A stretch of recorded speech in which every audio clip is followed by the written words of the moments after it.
Okay, so this is the big one. The one I've been putting off for a little while now because of just how long this video is going to be. This is going to be like a marathon. So I'm going to be hitting up the fourth Doctor, Tom Baker, 1975 to 1980, I think, something like that. It's like 7 seasons. He is the longest on the televised show, the classic or new era. Uh, this I may have to break this into two videos just because again, you got 7 years, you got probably 5, 6 adventures every year. We'll see what I can get through. It's also difficult because Tom's portrayal of the Doctor is so iconic. For I'm sure millions and millions of people, he is the Doctor. He always will be.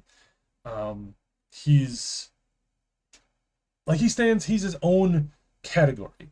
Like it's really hard to say that he's my favorite because he's not. I know he's my mom's favorite, and she was the one who got me into watching the Doctor when I was, 5, 6 years old, something like that. And I even went as the fourth Doctor at Halloween one year. My mom dressed me up that way with the scarf and everything. But as I've gotten more into the show, I've gone out of my way to see everything I can that's existing out there, and his performance absolutely holds up, but it's just like in a category of its own. It's like he's just such a unique and eccentric character. I think it's kind of widely known at this point that Tom Baker's portrayal of the Doctor was just Tom Baker being Tom Baker. He wasn't trying to be eccentric or weird. He's just a real fucking oddball of a guy that fell into this role. So it's really hard to critique his performance in a lot of times, even when there are a lot of there's some stinkers in his era, and there are some real gems, but uh, he's always there. He's always 110% Tom Baker in your face. So let's move along, and we can get more into this as we go along. So I'm going to do this chronologically, like I had the last couple. It's a lot easier to remember this way. There's also certain series that I think are just much better than others. So we'll start with his first season, which is season 12, so 1975, I believe. First serial, he had just regenerated from John Pertwee, who had been the longest serving doctor at that time and who had become the definitive doctor during his era. Big boots to fill, so to speak. And so his first episode is really a transitional sort of episode where it still has the unit crew. And I think the unit crew felt like they were still going to be part of the show going forward. Um, Unfortunately, that turned out not to end up being the case, uh, for better or for worse. So his first episode is a very almost silly kind of unit episode. I feel like it's almost pastiche of unit. So there's a mad scientist who's making like a giant robot, and the Doctor has to defeat giant robot, and it looks like crap, but it's Tom Baker shining. It's it's a C. Maybe bottom would be it's watchable. It's very watchable, and the performances are enjoyable as ever. And he develops his own sort of repertoire and his own rapport with the unit characters. So it's unit characters, and it's Sarah Jane, and it's a new character, um, Harry, Harry Sullivan, who's like who's a doctor working with unit, not the doctor, the definitive article.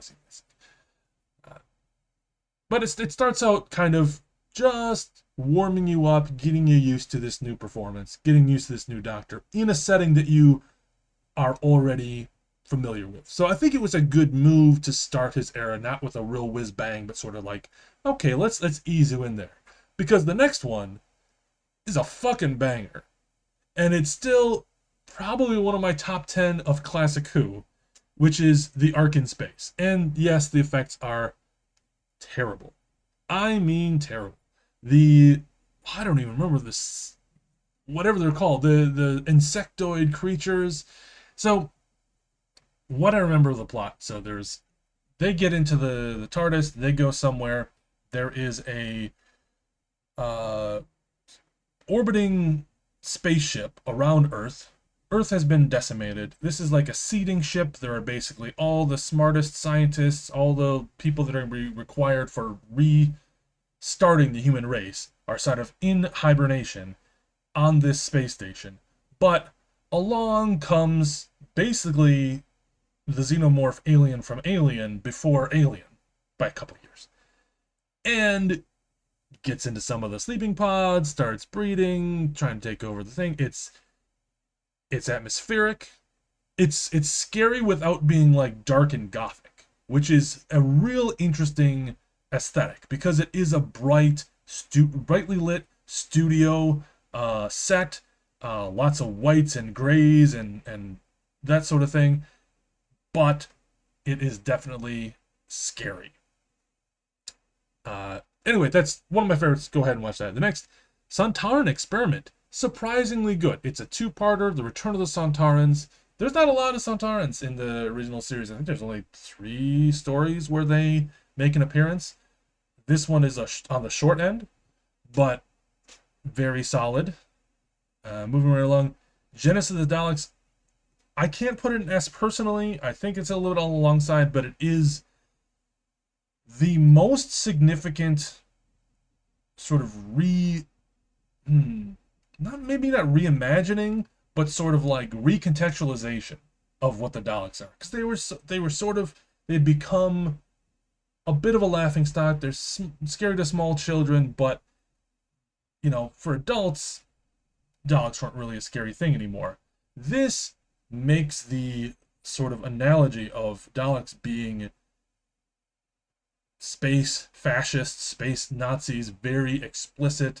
The Time Lords send the Fourth Doctor to Skaro, where there's a war, the Civil War that's raging across the world for who knows how long, and the Doctor is tasked with preventing the creation of the Daleks by the Khalids, which is Daleks backwards, that kind of thing. And it's the first appearance of Davros, the sort of Dr. Mengele that creates the Daleks, who are his sort of idealized version of the race. If they're ever going to survive this nuclear war, they need to, encase themselves in metal and hide, and I don't know. It's really good. It has pretty much everything you would want from this kind of morality play with the Doctor.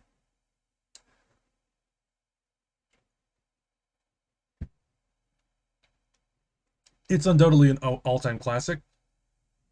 I think it's just shy of being S tier though. Next one is Revenge of the Cybermen. D tier. Very forgettable. Like, there's just not one of my favorites. It is the one kind of this arc here, the arc in space. I don't know. Yeah. The arc in space, Sontaran Experiment, Genesis of the Daleks. They all kind of connect like they're more serialized. They connect directly from one to the next. Ark in Space and Revenge of Cybermen both take place on this space station. So it's kind of like the space station arc or whatever. I forget the name of the thing. Anyone who wants to go on Wikipedia can find it. So there's this through line with season 12, which is great. Which is one of the things I really like. These kind of, they aren't really story arcs. There isn't like these plot points, but there's this kind of continuity where you feel the season is one cohesive whole. And I really like that about season 12. It's the last time we'd get that for a while. Like, they were more thematic, but there weren't explicit connections between stories for a while. So moving on to season 13. Season 13, a lot of people think of it as being the new golden age, right? This is when Doctor Who became one of the greatest shows. It really convinced people who were still hesitant to accept a new Doctor after 5 years that this is something new. Like, it was a kind of where the beginning of the Pertwee era was this radical reinvention of the show.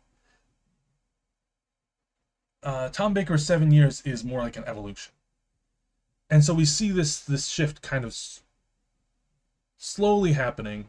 They revisit Earth for what is this one called? It's the Terror of the Zygons, right? So the first appearance of the Zygons, who are weird suction cup, sausage monsters that can look like anybody. So it's body snatcher sort of thing. It's pretty mediocre. It's probably gonna be a little bit lower on B. It has really solid concepts. It's just it doesn't hold my attention a whole lot. So personally, I don't put it too much higher than that. Planet of Evil.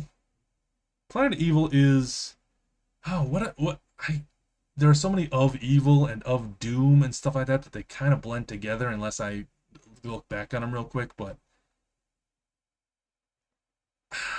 I'm not sure I remember this one very much. I'm gonna put this in C just because I'm not sure. Pyramids of Mars is one of the greatest. Sutekh is one of the greatest villains, even if he's only one serial. People really want him to return. I think he has returned several times in various forms in spin-off media and Big Finish and stuff like that, but never in the show proper. Yeah, Pyramids of Mars, real goofy looking mummies. I think that is one of the things that made me, when I was really young, I was kind of obsessed with like Egyptology and stuff like that, and I think this is one of the reasons. Really creepy. It's just kind of the first shot across the bow of like, okay, we're taking this show in like a very gothic direction, and that would kind of take over the show in the next couple seasons. Next one, Android Invasion, right? Hold on now. The Android Invasion, yeah. So these two episodes back to back were kind of like, or I guess they aren't straight back to back, but these two, they were an attempt to recapture the sort of unit vibe. So you had unit characters, but after Terror of the Zygons, that had the Brigadier, I think the cast that were part of the unit era had sort of given up on ever really returning. I'm not sure who returns in the Android Invasion. Maybe Benton is there. I don't really remember, but I think it was the last time they tried to return. So we had like Robot in season 12, like unit story. Terror of the Zygons in season 13, unit story. Android Invasion is it's not as good as Terror of the Zygons. It's an okay story. It's what you would expect from the title. It's pretty self-explanatory. They tried to make it a unit story, but pretty much nobody wanted to come back, so it felt empty. Like, the reason people wanted to return to the unit stories is because they liked that unit family, and it kind of lacked that. Brain of Morbius, great, gothic. It kind of it expands on the lore of the Doctor and the Time Lords. It's the first time for a while, other than the Master, that we have a Time Lord villain, who's Morbius himself. We get the Sisterhood of, I forget what, but like, basically Gallifreyans or Time Lords that are living on this other planet. I should go back and watch this one. Everyone thinks this is one of the greats. I'll put this above Terror of the Zygons for sure. And I really liked it, but I think that the thing to come out of it the most is the Morbius Doctors, which I really hate as a concept. Which is the idea that the Doctor has had who knows how many incarnations before the first Doctor. I much prefer the idea that was, the Doctor's first incarnation, the first life. Seeds of Doom, fantastic, very scary, gothic. This is like the top of this style of Doctor Who. It's one of the best. Okay, moving on. So Mask of Mandragora, that's a B tier. It's a little lower. It's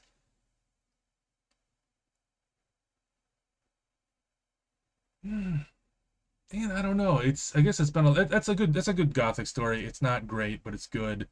Hand of Fear is sort of the last one with Sarah Jane. I want to bump it up a little bit because I like Sarah Jane and it's kind of her swan song. Um, and the story is interesting, but I think it falls a little bit flat. I'll put it right here. Next to Deadly Assassin. Deadly Assassin is an A, but it's kind of lower on A. It's so this is the first time the Doctor goes to Gallifrey. He goes back. He's elected president of the Time Lords. There's assassination plots. It's like 90% of the Time Lord lore originates here. Before they were sort of like, oh well, they're over there, and maybe they'll send the Doctor on a mission or bother him or do something every once in a while. But you never really see what they look like.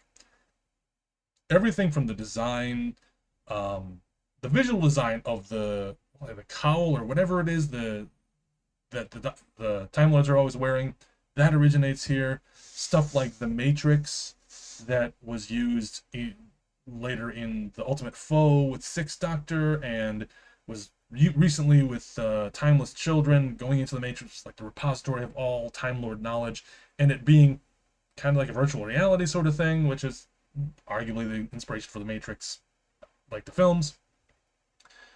There's just so much here, and I think it can be daunting because the plot of it itself is,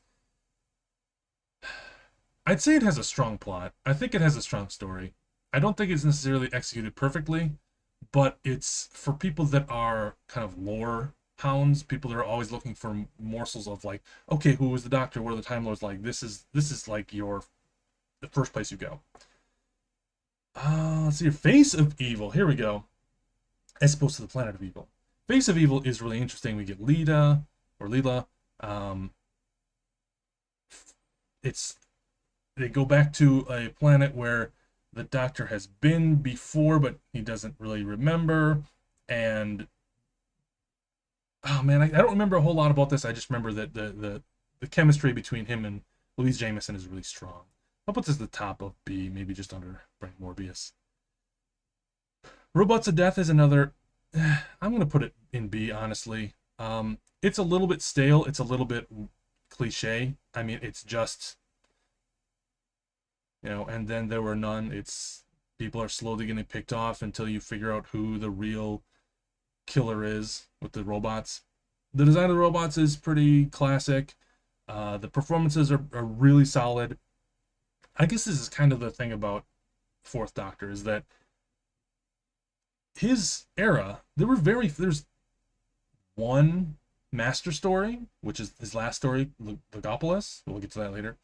There's one Dalek story or two Dalek stories, and one Cyberman story, and those are all like in the real early era. So we had this 5-year period where none of the classic elements, the things that if you were a Doctor Who fan in the early 70s, the things that you would expect to be in a Doctor Who. So it really is they're in uncharted territory, and there's all new universes to explore, and a lot of these things haven't really been so re-examined in the new era of Who. So it's such again, like his period is just so different because it's free of a lot of the tropes and a lot of the cliches that had built up in the show. It really is it's almost its own show in a lot of ways. But it also has this plateau, right? So you're seeing me put a lot of A's, lots of B's in here. Not a lot of things that I think are S, but like it just hit its stride pretty quickly in season 12, and it was very solid, very what's the word? Reliably entertaining, well written, well characterized for pretty much its entire run. And so this might even be a boring list to watch because I'm just putting everything in A and B because it's just a lot of stuff is just that solid. But it doesn't tickle the part of my brain that likes Doctor Who as much as other eras, so there's not going to be a lot of S stuff. Talons of Winchang, again, like incredibly good gothic. It's got weird racist tropes in it, but that's, I don't know.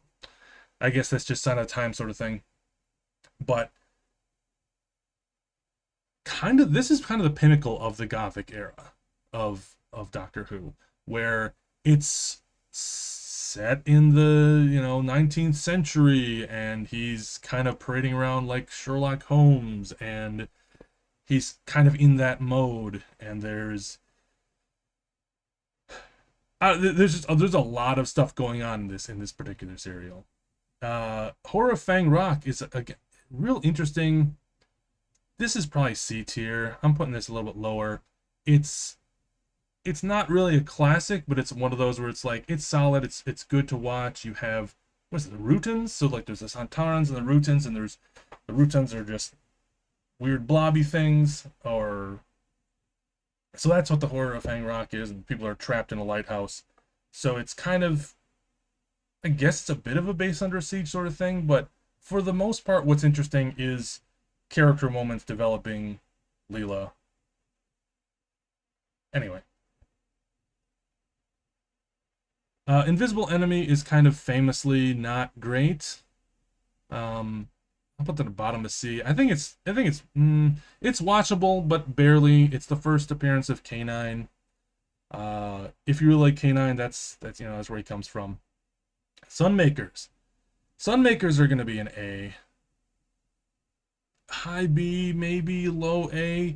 He it's Robert Holmes, one of the, if not the great classic Who writer, and he's got this very anti-capitalist, anti-corporatist sort of message. Um, it's very, it's solid. I think it drags. Maybe I'll put it on B. Yeah, I think it's probably top of B. It's it's really it's again it's that kind of plateau where it's very entertaining, but it's not amazing. Image of Fendal. I'm sorry, I don't remember this one very much. I'm just gonna put this in C just as I don't really remember. Underworld is maybe not awful. It's probably around the same era. I don't particularly like Underworld. I appreciate what they were trying to do, but I couldn't get into it. Invasion of Time is longish, but I find Invasion of Time to be very enjoyable. It's Santarans are trying to take over Gallifrey, and there's a lot of stuff with the Doctor and also the other Gallifreyans who are not Time Lords, and we kind of get introduced to that. It's like, okay, outside of the Citadel, there's also these other people that are living in Gallifrey that are kind of more savage or primitive or what have you, and they're not the elite Time Lords. They're not special, but they play a part in kind of overthrowing the Santaran invasion. Um, a lot of a more interesting Time Lord lore. A lot of interesting stuff. They introduced the pool in the TARDIS, which is real fun. Tricksy timey-wimey stuff. Good one. Okay, so that's the end of season 15. I guess I didn't stop between 13 and 14 because I really think those two seasons are, other than the break with Deadly Assassin, which is the only original Doctor serial that doesn't have companions in it, I believe. So it's a Doctor only episode, and that's kind of the break between these two halves of kind of the Gothic era. One with Sarah Jane and one with Leela. I can't remember if it's Leela or Lita, and I keep saying the wrong thing. One of them is from Futurama, one of them is from Doctor Who, and I'm messing it up in my head. And I'm gonna feel like an asshole when I post this, but that's how it goes. But she gets left behind on Gallifrey, presumably to train to be a Time Lord or something like that. I forget exactly what the deal is. But anyway, she gets left behind. So we have this clean break between 15 and 16, where there isn't one serial leading to the next one exactly. And beginning of 16, the 16th season is one of my favorites. It's like this season long arc, which is the key to time. So it's not all one serial like it is with Trial of the Time Lord. Instead, it is 6 discrete adventures, 4 of which are bangers and 2 of which are kind of forgettable. But the first one is, I'm going to be hard pressed to put this anywhere but S. I'm going to put it at the top of A.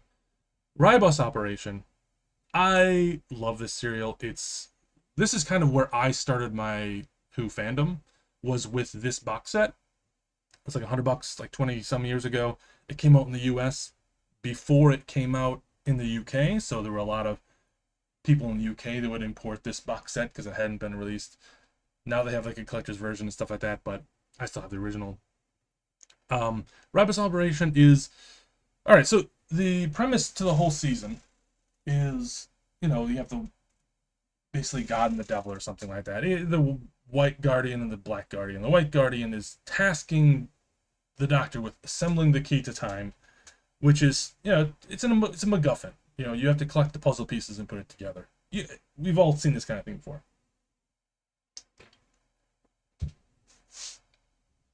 And so he has like a magic wand or sonic screwdriver, that kind of thing, that helps guide him and find these pieces. The first piece is on the planet Rybos, and it is like an ice planet. They come in, and it's kind of weird, kind of Russian, like winter time sort of kingdom, very backwards and feudal and medieval sort of place.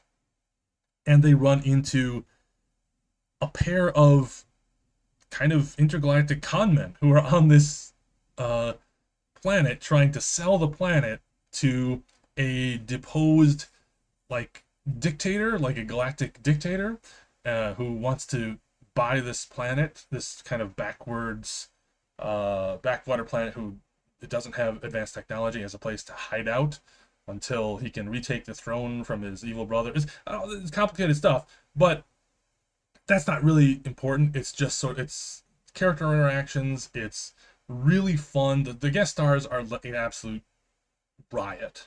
And you get Romana Derlundar, who is one of the best companions of the classic era. This is Romana Mark I, Mary Tam. I like a little bit better than Lalla Ward. Sorry, Lalla. But this is one of my favorites to watch. A lot of people don't like this one. They think it's boring. It sets up one of the best kind of arcs in the original show. Not that there's a lot of those. It sets up a really strong through line. I think it has a really fun story. It has really nice set design and costume design. I think it's really solid. Some of the best of the period. It's coming out of the Gothic era, so it isn't dark and gloomy and scary anymore. Now it's sort of fun, pulpy sci-fi. We have Douglas Adams coming on as a script editor, I believe, and he only wrote one story out of the entire classic, but his sensibility is really felt throughout this 16th and 17th season very strongly. And so this is kind of the beginning of that. The next one is the one that Douglas Adams wrote, which is Pirate Planet. It's definite A-tier material. It's got anything you want from it really feels like a Douglas Adams. It feels like, if you've read Douglas Adams, this is 100% in his wheelhouse. Next, Stones of Blood. This is another S tier. One of my absolute favorites. 4-parter. It's like, there's a stone circle, Stonehenge, sort of smaller one. That's like there's human sacrifices going on, and the Doctor has to figure out what's going on. And there is, I don't want to spoil it for you. It's one of the few that I want to like set aside, but there is a real wild twist in the 3rd episode that totally rearranges everything. It's like they start out being, okay, this is another kind of Gothic story, and there's witches and druids and whatever. And then it's like, oh, there's a twist. Adjust your brain to what just happened. A lot of people hate that twist. I think it's awesome. Go watch it. Let me know what you think in the comments. Next is Android Zatara.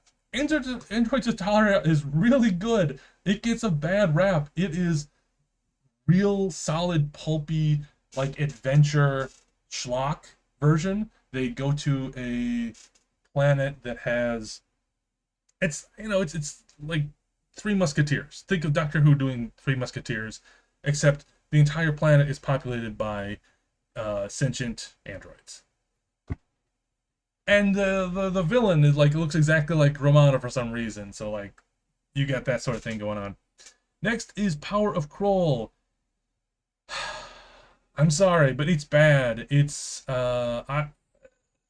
another Robert Holmes. It's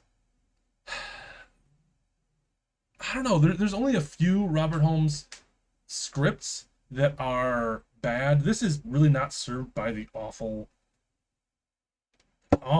special effects that just don't work on any level. It has a real kind of racist sort of um you know the primitives that live on the planet are kind of racist caricatures, which takes away from the message that I think is trying to be got across by Robert Holmes.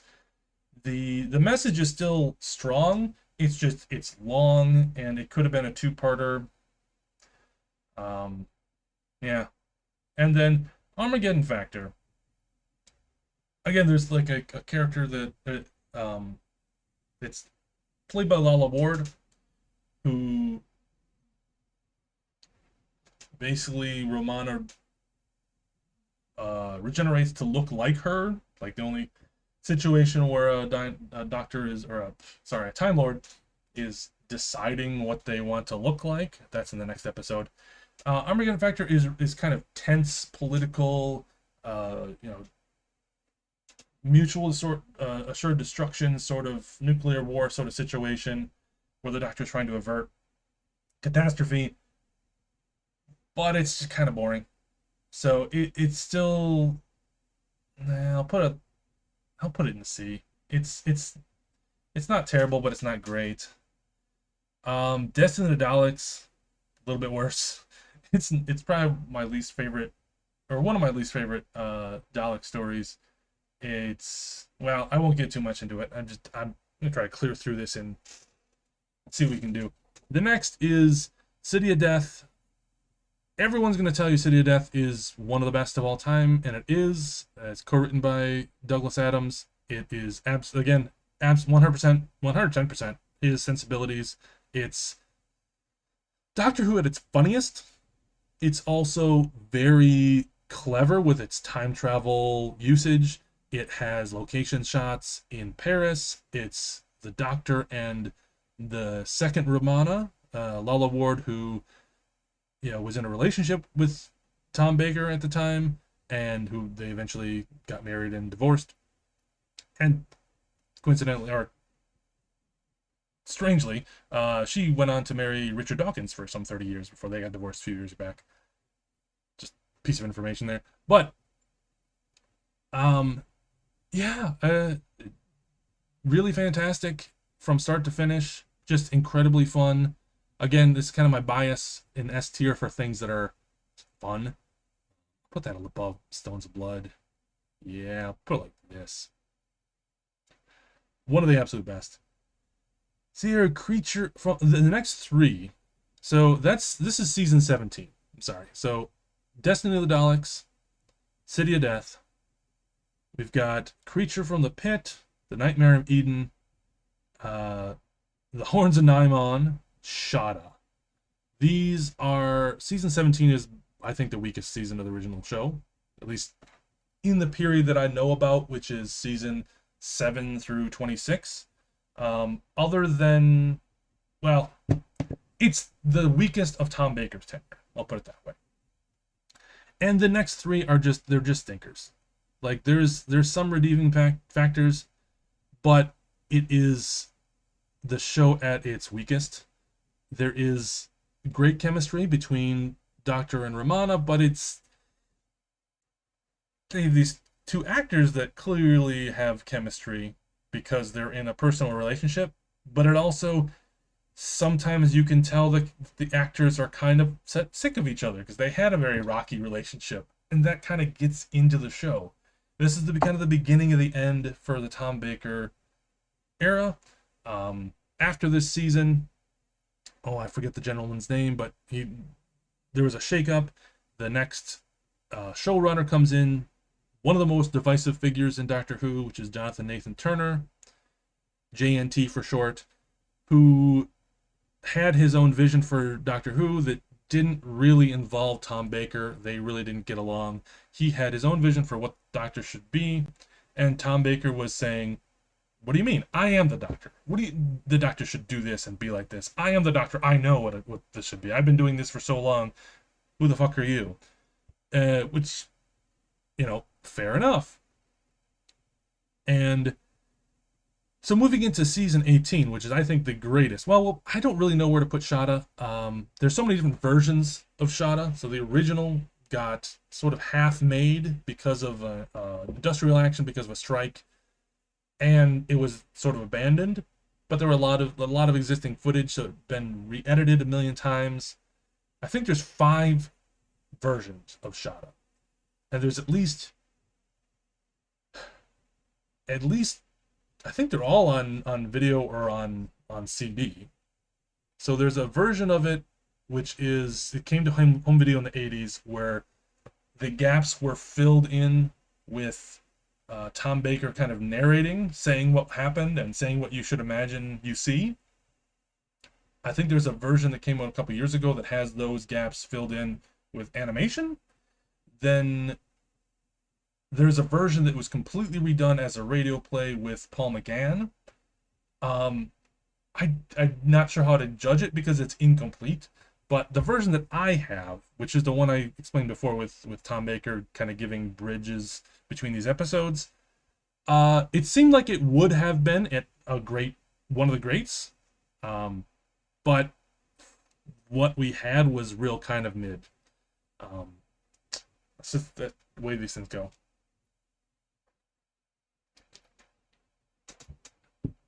It's one of those what could have been, right? What could have been, it could have been great. It could have been one of the greats. It could have been S tier or A tier. What we have is, at best, C tier. Moving into season 18, which is, again, my favorite of his era, even more than 16. It starts with 2 kind of standalone episodes, but then we have 2 kind of very strong themed arcs that's some of the strongest television. It's a real change for the Doctor, for the show. And the beginning of the 80s era, which was kind of the death of the show, and so you start to see the cracks at the same time that you see fresh blood coming in. It's really interesting to watch kind of more critically. Leisure Hive is a really interesting premise that is a very solid episode, but not great. Meglos is the one that people make fun of a lot. I'll put that probably in C, just in the middle of C somewhere. It's watchable. It's totally watchable. I think Leisure Hive is very solid. I think Meglos is a little bit less solid, but still watchable. But the next 3 are called the E-Space Trilogy, and this is kind of one of the most lauded, one of the most celebrated sort of serials or arcs in the show. So we have Full Circle, where they meet Adric. Definitely A tier. Where in A tier, though? I would put it just below Pirate Planet. I think that's probably fair. Full Circle is really interesting. It's a strong sci-fi concepts, introduction of Adric. Yeah, really good. Next is State of Decay, the one with the vampires. They try to kind of ape the gothic style, and it works really well. It's a really good. It's a little bit on the weaker side. I'll put it top of B. State of Decay is just visually one of the best of the original era, for sure. And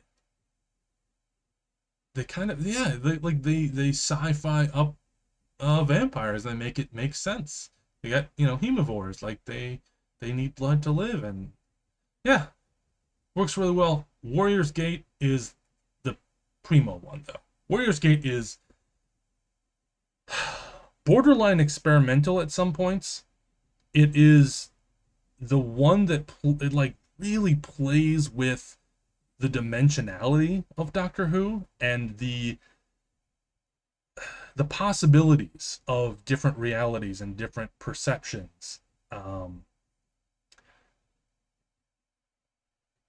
yeah, I wouldn't want to ruin it. It's the departure of K9 and of Romana Mark II.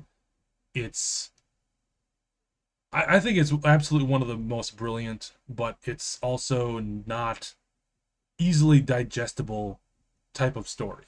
Like you really have to watch it with a critical eye and try to think about the themes and sort of that. It's almost too smart for its own good. It's almost like the most pretentious, probably the most pretentious. Like if you're gonna describe Doctor Who as ever being pretentious instead of populist fiction, Warriors Gate is definitely on the fart smelling end. But it's executed so well that it's so enjoyable. I will put this. Oh man, that's tough. Stones. I think it's under Stones of Blood. I think Stones of Blood is better. It's just for fun factor. So this is gonna be one of the few that's gonna be up here that's not just a fun episode. Oh, sorry. Next, Keeper of Traken. Keeper of Traken is pretty typical. It's bottom A tier sort of material. It's introduction of Nyssa. At the very end, you get the revelation that the master's behind, or you get revealed that the master's behind this. So it's the return of the master. The master takes the form of Nyssa's father, and this becomes a big thing in the next serial. Keeper Traken is memorable mostly for where it sits in the between these other classic episodes and leading directly from this E-Space arc into this kind of two-parter with the Return of the Master, introduction of Nyssa. And the last one is Legopolis. Legopolis is absolutely S tier in my opinion. It is what I hoped that the Fifth Doctor era would have continued to be, which is high concept sci-fi ideas, um, like very well characterized companions, personal drama.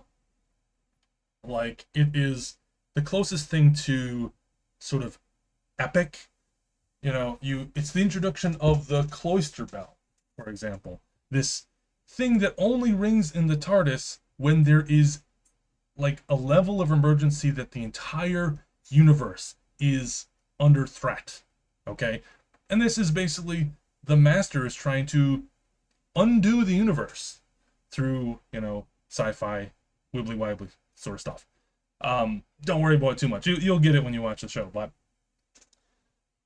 and then we get that same cloister bell again at the end of the fourth season of the new show, when Davros is kind of trying to do the same thing with these different planets and trying to undo existence. And then we see it, when in the next season when Moffat takes over the show, we see the cloister bell when the Doctor's pizza rolls are burnt or something like that. It's just going off every other episode. It's a big waste. It's a regeneration episode between Fourth Doctor and Fifth Doctor. It is the first appearance of Anthony Ainley's master, who is an inferior impersonation of Roger Delgado, but still very fun to watch. He's unfortunately he's a little more mustache twirling. Like the Roger Delgado's master was suave and calm and in control and unflappable. He was supposed to be the Moriarty to Doctor Who's Holmes, and Anthony Ainley's master kind of is intentionally made up to look like Roger Delgado, but he doesn't have the same charisma. He's more of a crazy mustache twirling type of villain, and it gets worse as it goes along. In Logopolis is actually pretty strong. It gets worse as it goes along in the Fifth Doctor's era. And everything we've had since then has kind of been pretty awful in comparison, with the exception of maybe the 10th season of the new show Missy, like that arc. But even then, when Missy was first introduced, I didn't really like her. Anyway, I rambled entirely too long. I'm sure that I skipped over a lot of people's favorite episodes. Sorry about that. This is just how I feel about stuff. So we got the top S tier. We got Ark in Space, City of Death, Stones of Blood, Warriors Gate, Legopolis, Ribos Operation. I know this one's probably the most controversial of this group on the top here, but this is just me personally.